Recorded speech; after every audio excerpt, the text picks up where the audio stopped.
Have you ever stayed awake for more than 24 hours? The headache, the dizziness, the feeling that the world is spinning and your mind is slipping?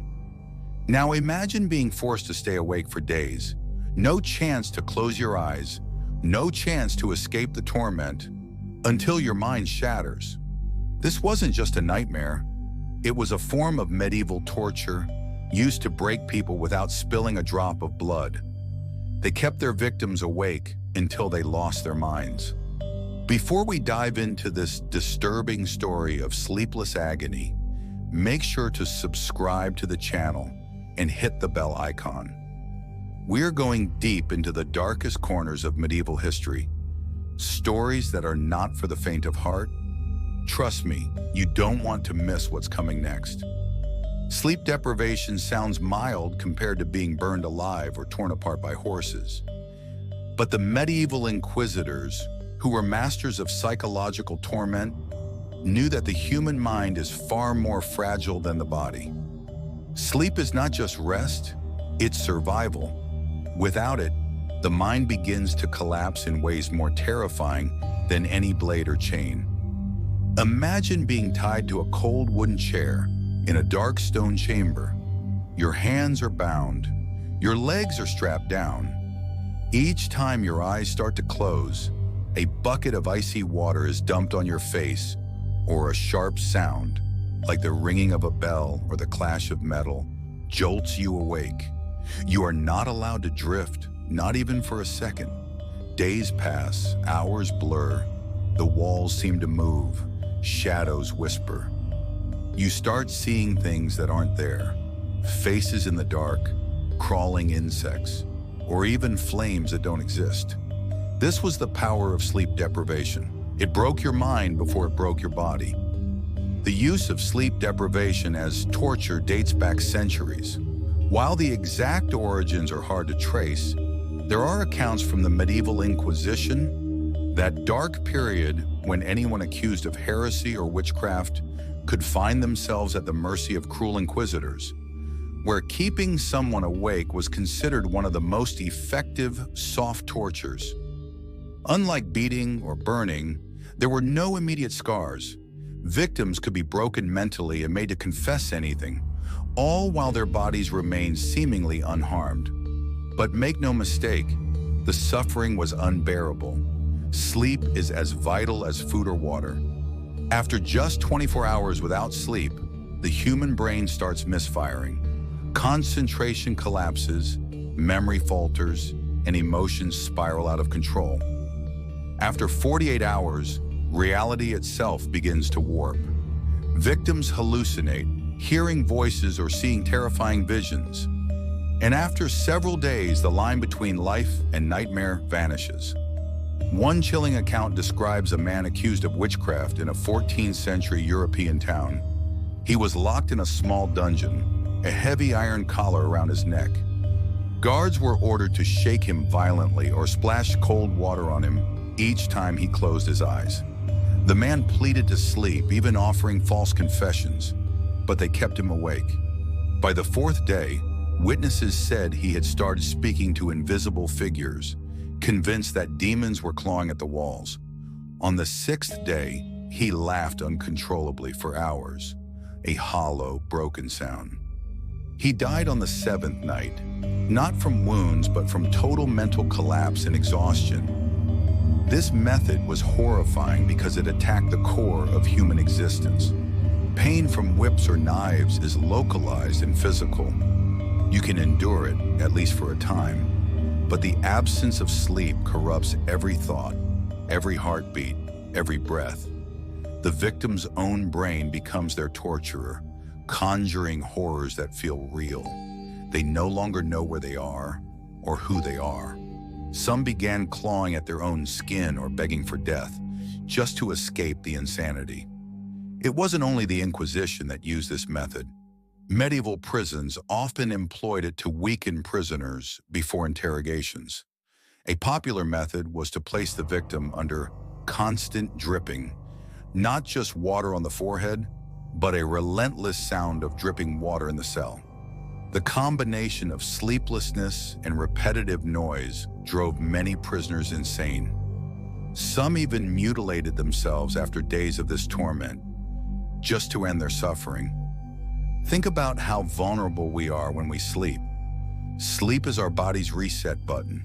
Without it, even the strongest warriors, the most defiant rebels, could be reduced to trembling shells of themselves.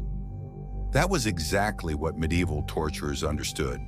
They didn't need whips or fire when they had something far crueler: time and the denial of rest. Imagine this scenario.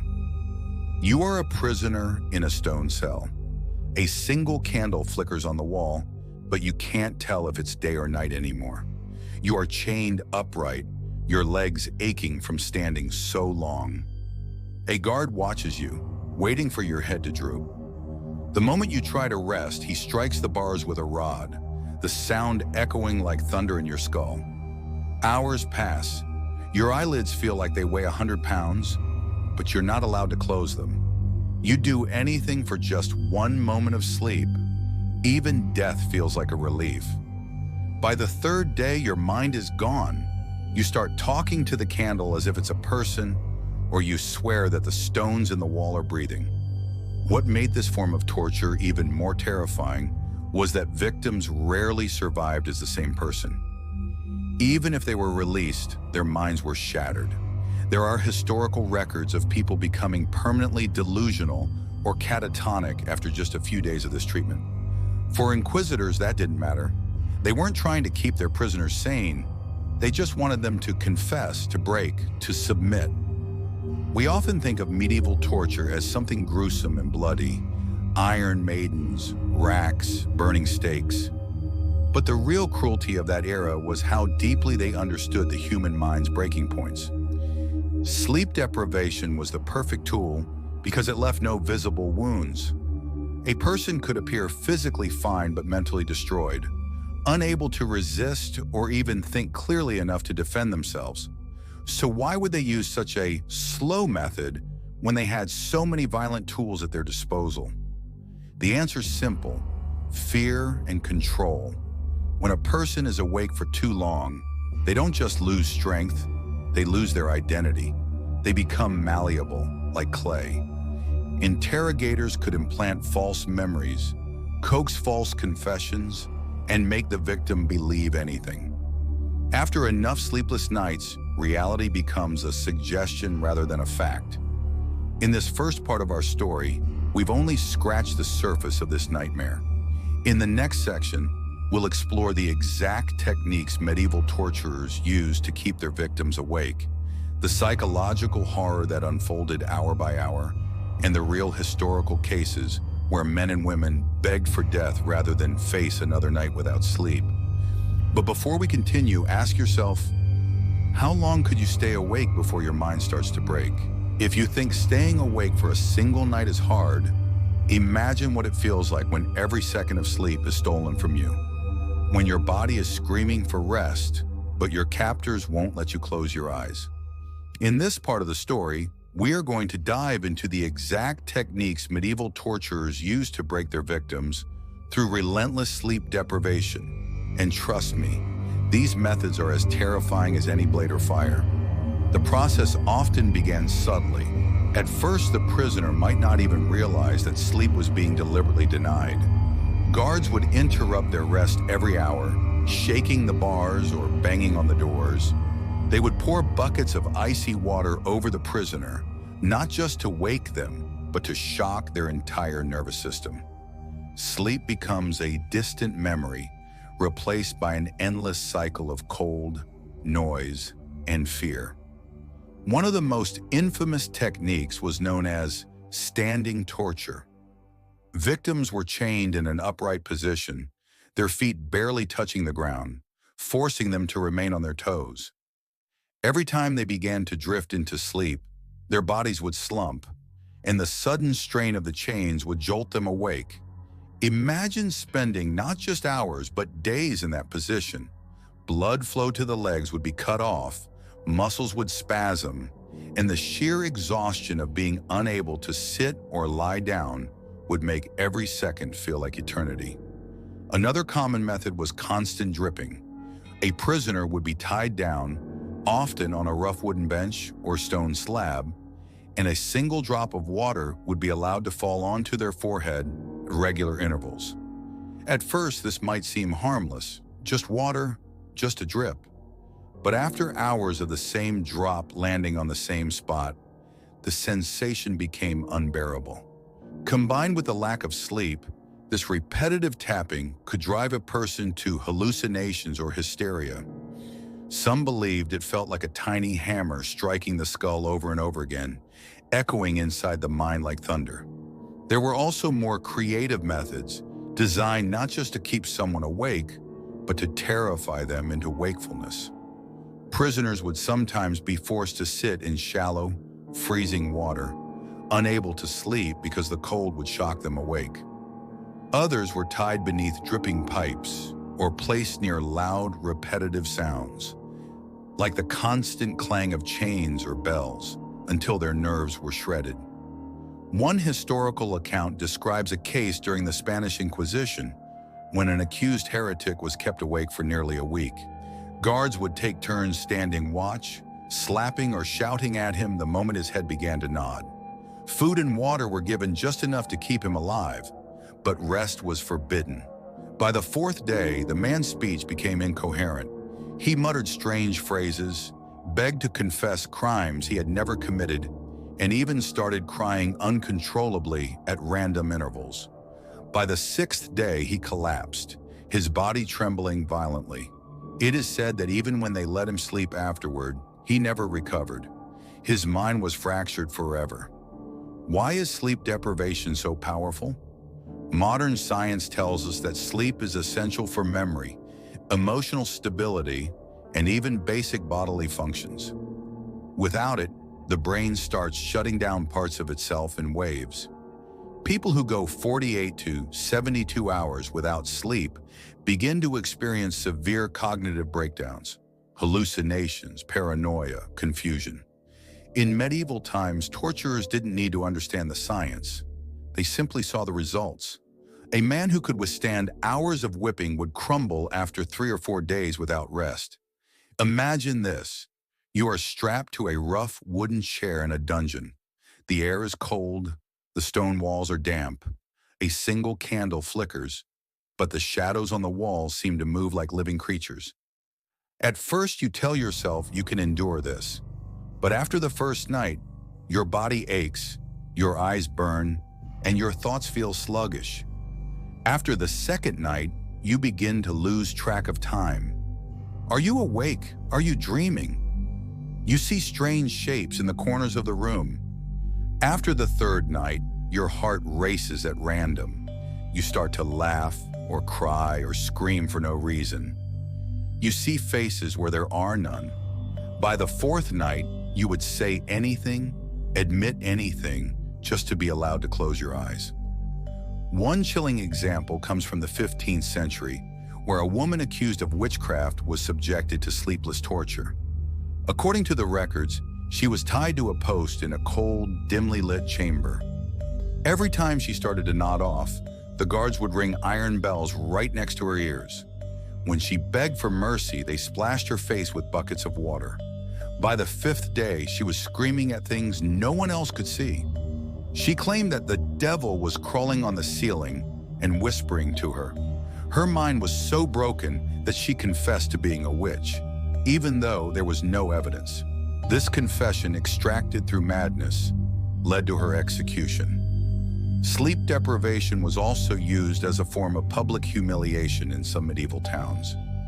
Prisoners would be tied in the middle of the square, denied sleep, and kept under constant watch.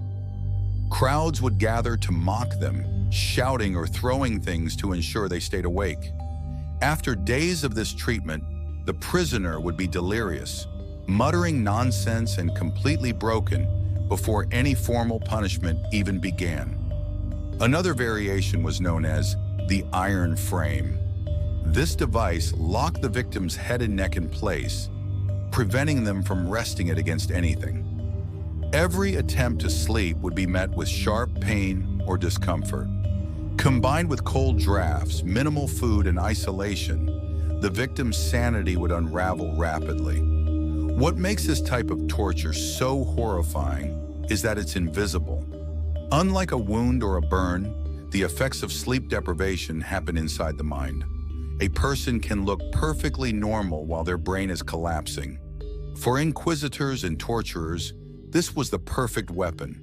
It left no obvious scars, but it created complete psychological submission. Historical scholars believe that some of the wild confessions we read about in witch trials, claims of flying, of meeting demons, of signing pacts with the devil, may have been the result of hallucinations from sleep deprivation.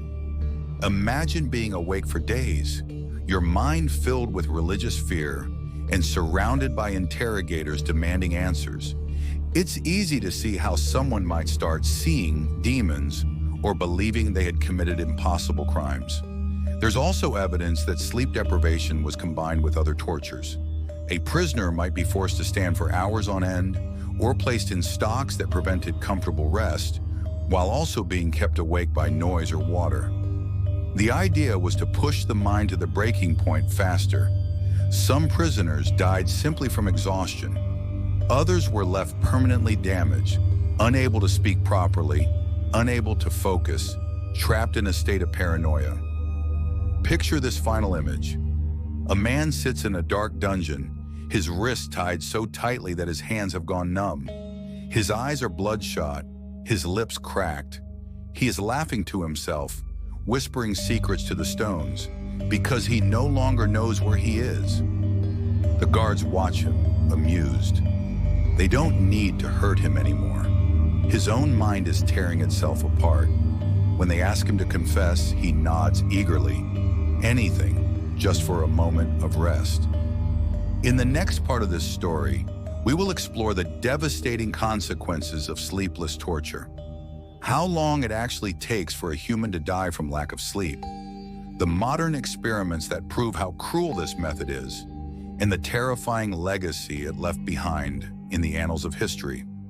So if you think staying up all night is hard, wait until you hear how medieval torturers turned sleeplessness into a slow, merciless execution. Sleep. It's something we all take for granted. A few hours without it, and we feel irritable. A single night without it, and we feel weak. But when medieval torturers stripped a person of sleep for days, the result was not just exhaustion, it was complete mental destruction. In this final part of our story, we'll uncover what happens when the body is pushed past its natural limits, when a human mind is left awake too long, and why sleep deprivation was considered one of the most terrifying tortures in medieval history. How long can a human survive without sleep? Modern science has explored this question in controlled environments, but even the mildest experiments show just how dangerous it is. After 24 hours awake, the mind begins to falter. After 48 hours, focus and memory collapse. By the third day, hallucinations begin. Strange lights, whispers, crawling sensations on the skin. Beyond 4 or 5 days, the body starts shutting down. The immune system weakens, the heart strains, and the brain begins to create its own false reality. In medieval times, few victims survived beyond a week of sleepless torture. There are historical accounts of prisoners who went mad by the 4th or 5th night. One monk, accused of heresy in the late 13th century, reportedly clawed his own face raw after 4 nights without rest. He screamed that serpents were crawling under his skin, though there was nothing there. Witnesses said he laughed hysterically for hours, then broke into violent sobbing. By the time the interrogators allowed him to sleep, his mind was gone. He spent the rest of his life in a monastery, silent and vacant, like a ghost of the man he once was. Sleep deprivation was not a quick punishment. It was a slow, creeping execution of the mind. The body would still be alive, but the personality, the memory, and the sanity of the person would crumble, layer by layer. Torturers didn't always want death. They wanted submission. By the time a prisoner begged for sleep, they would confess to anything. witchcraft, heresy, crimes they never committed, just for the chance to close their eyes. Some interrogators were so cruel that they would offer the illusion of rest only to snatch it away. A prisoner might be untied, allowed to lie down, thinking the ordeal was over, only to be shaken awake after mere seconds, told that sleep was a privilege they had not yet earned. The psychological damage of this trickery was devastating. Hope was crushed again and again, leaving the victim broken beyond repair. Hallucinations were the most terrifying part of this ordeal. After days without rest, the brain becomes unable to separate dream from reality. Victims reported seeing shadowy figures standing in the corners of their cells, hearing voices whispering in languages they didn't know. Some felt insects crawling across their skin or believed that the walls were closing in on them. Imagine being locked in a dark, cold dungeon where the only sound is the dripping of water and the pounding of your own heart. You've been awake for 4, 5, maybe 6 days. You see shapes dancing in the flickering candlelight. Faces, demons, memories that don't exist. You cry out, but the guards laugh. To them, you're already broken. One of the most haunting stories of sleepless torture comes from the 15th century. A man accused of plotting against a local lord was kept awake for 6 days and nights. By the 5th night, he no longer knew his own name. He began speaking to imaginary friends, confessing to crimes he couldn't even describe. On the 6th day, he collapsed, his heart barely beating. They tried to revive him, but his body had given up. The official report stated that he died from his own mind's rebellion. In other words, his mind simply broke apart, taking his life with it. Unlike the rack or the Iron Maiden, which left brutal scars, sleep deprivation left no visible marks. A victim could be presented in court looking normal, but inside they were destroyed. This made the torture even more sinister. It was invisible, a slow erasure of the self. Sleep deprivation was also considered more acceptable by some inquisitors because it didn't draw blood. But for the victim, it was worse than any blade.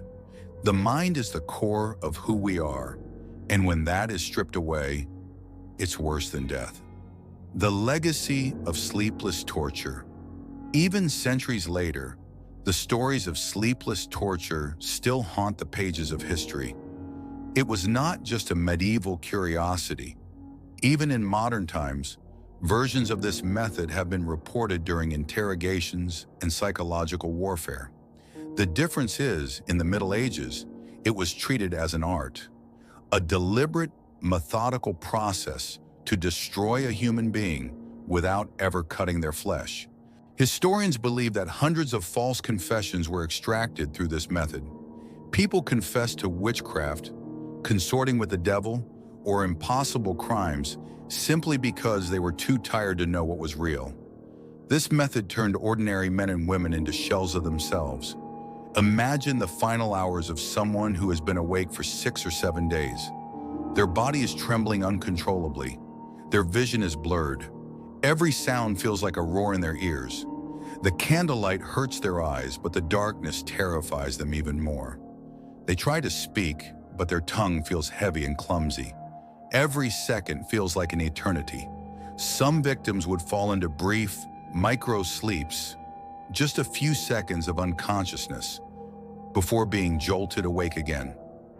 The brain, desperate for rest, would force these tiny fragments of sleep, but even they would be filled with nightmares. And when death came, it was often quiet, a heart attack, a final collapse, or simply slipping into a coma from which they never woke.